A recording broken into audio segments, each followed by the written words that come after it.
ano, tudo bem com vocês?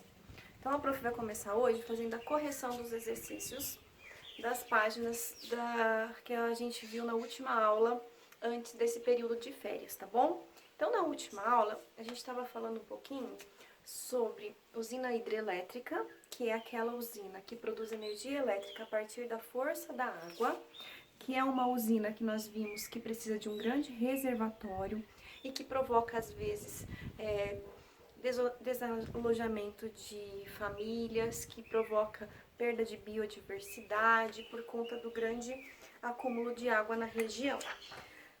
Então, eu quero que vocês peguem a apostilinha de vocês, tá? A apostila 3 ainda não é a apostila do segundo bimestre. Abram lá na página 153 para a gente fazer a correção, tá bom? Lembrem-se que se você perdeu algum momento da correção, volta um pouquinho a aula, dá um stop e vai fazendo a correção na apostilinha de vocês, tá bom? Então, o exercício 1 da página 153 fala assim: descreva o processo de produção de energia elétrica em uma usina hidrelétrica. Então, peguem lá a apostila de vocês, página 153, e vamos descrever esse processo, tá bom? Então, o que fala o processo da usina hidrelétrica? Que a água acumulada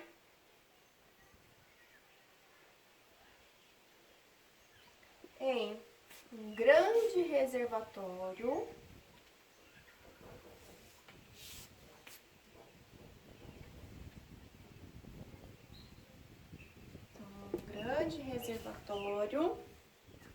entra por tubulações.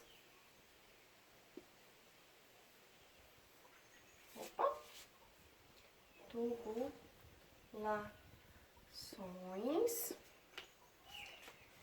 e faz as turbinas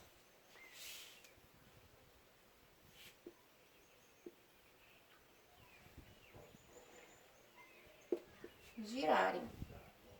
Essa é a primeira parte do funcionamento de uma usina hidrelétrica, tá? As turbinas estão conectadas a geradores e transformadores. Então, as turbinas estão conectadas a geradores e transformadores, tá? E aí vai ocorrer a transformação da energia da água em energia elétrica. Então, que é onde ocorre a transformação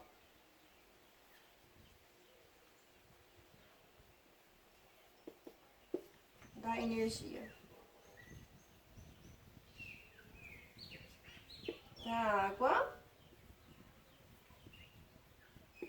em energia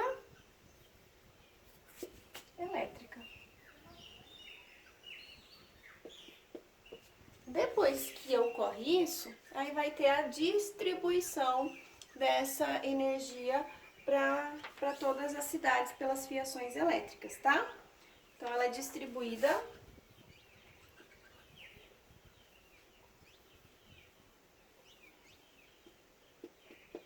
por cabos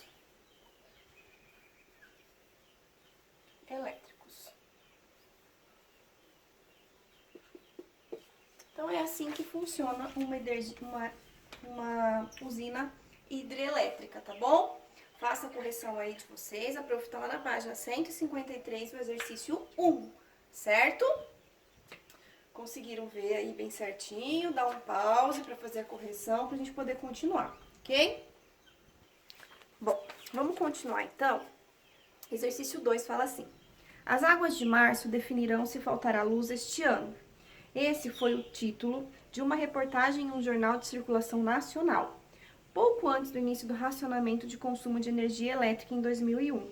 No Brasil, a relação entre a produção de eletricidade e a utilização de recursos hídricos estabelecida nessa manchete se justifica porque, letra A de amor.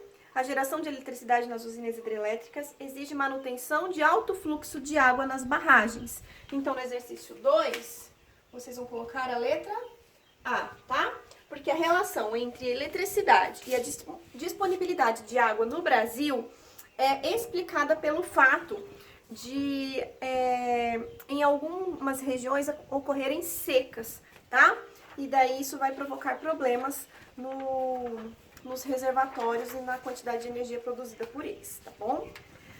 Vamos lá, página 154, exercício 3.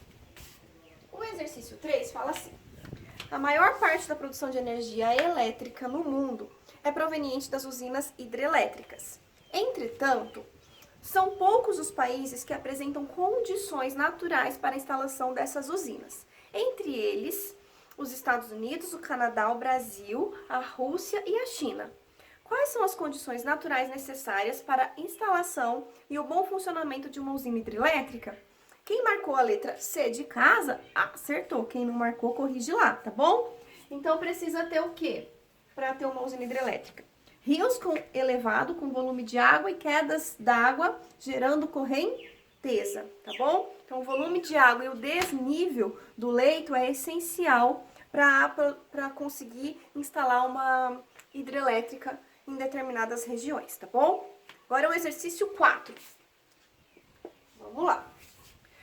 A economia moderna depende da disponibilidade de muita energia em diferentes formas para funcionar e crescer. Em uma situação hipotética, optou-se por construir uma usina hidrelétrica em uma região que abrange diversas quedas d'água em rios cercados por matas. Entre os possíveis impactos da instalação de uma usina hidrelétrica nessa região, inclui-se letra B de bola, a destruição do habitat de animais terrestres. A gente já viu que a instalação de usinas hidrelétricas, ela destrói a biodiversidade da região, né? Então, você vai colocar aí letra B, certo? Então, vou continuar agora fazendo a correção da página 158, que fala um pouquinho da energia eólica, energia que vem do vento, que é um recurso renovável e inesgotável, né? Então, o exercício 1, ele traz para vocês preenche as lacunas, tá? Então, tem que colocar as palavras sonora, renovável, baixo e inesgotável. Vamos começar, então. A energia eólica pode ser obtida por uma fonte renovável e seu uso no Brasil está crescendo, principalmente pelas vantagens que apresenta. Sua obtenção depende de um recurso inesgotável e as usinas eólicas têm baixo custo para implantação. Todavia, existem desvantagens como a poluição sonora e visual. Além disso, a principal desvantagem dessas usinas refere-se à interferência que elas podem provocar nas rotas migratórias de algumas aves. A prof falou tudinho isso antes da gente sair para as férias, né? Exercício 2, página 158 ainda, fala assim: o Nordeste brasileiro é atualmente a região com maior produção de energia elétrica via eólica no país, apresentando mais da metade dos 500 parques eólicos nacionais. Qual a razão desse desenvolvimento nessa região? Então, vamos lá? Falei que precisava de vento, né? Então, a letra C de casa. Grandes correntes de ventos proporcionam maior eficiência dessa tecnologia. O Nordeste é uma região que tem muito vento, então por isso que lá está a maior quantidade dos parques eólicos nacionais, tá bom? Agora, vamos lá para a página 159. Na página 159 tem uma cruzadinha, tá bom? Então, vamos lá. Resolva o diagrama de letras. As linhas horizontais. Classificação de energia primária utilizada na usina eólica. Então, lá onde está assim a letrinha A, com uma setinha, vocês vão escrever renovável. Certo? Depois, a letra B de bola. Um tipo de poluição causada pela usina eólica. Lá onde está a letrinha B, vocês vão escrever sonora, né? Porque ela provoca poluição sonora, tá? Letra C, tipo de energia produzida na usina eólica. Como que é o tipo de energia produzida aí na usina eólica? Energia elétrica. Vamos lá para a letra D agora.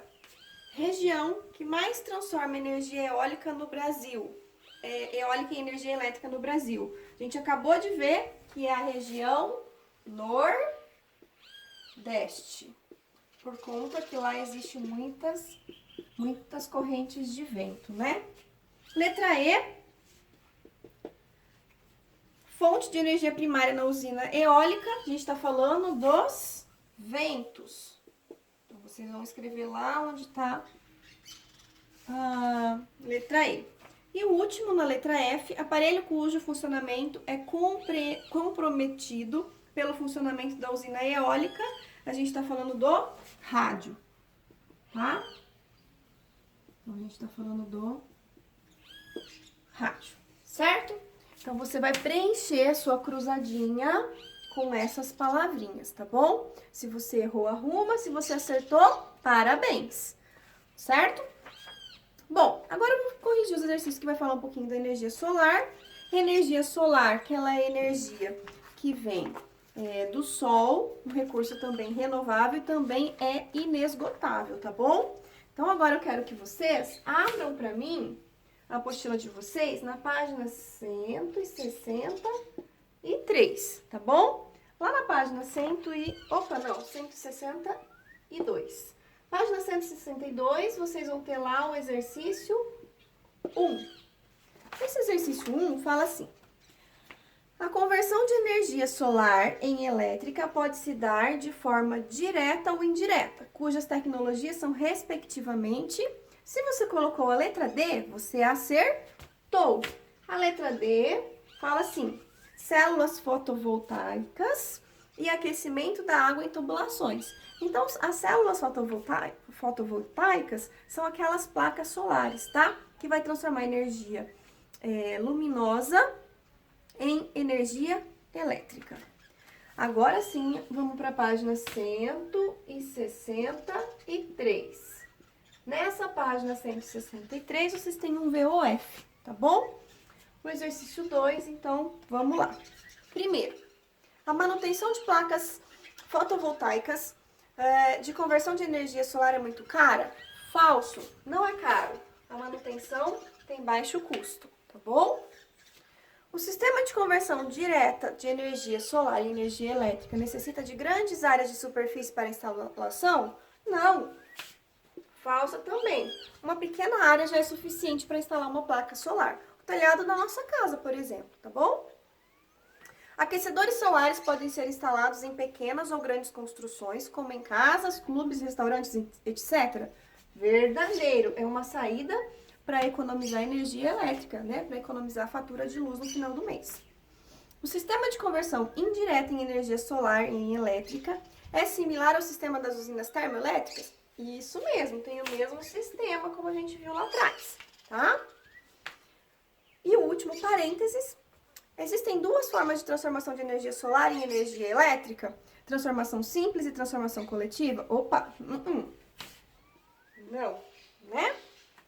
E o exercício 3 fala assim: o Brasil possui condições naturais favoráveis ao uso da energia solar, porém, esse uso ainda é restrito. O que justifica isso? Vamos lá. Diferente da energia eólica, a energia solar tem um alto custo para instalação, tá bom? Então, quem marcou a letra C acertou. Seu uso possui alto custo de investimento e baixa capacidade de armazenamento, tá bom? Aí vocês fizeram uma pesquisa, né?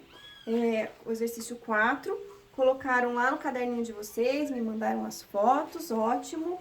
A prof adorou as fotinhas que vocês enviaram, tá bom? Então, aqui a gente tem as correções da última aula que nós tivemos antes das férias, tá bom? Depois, então, o prof vai voltar falando um pouquinho para vocês sobre pilhas e baterias. Beijinhos, até mais!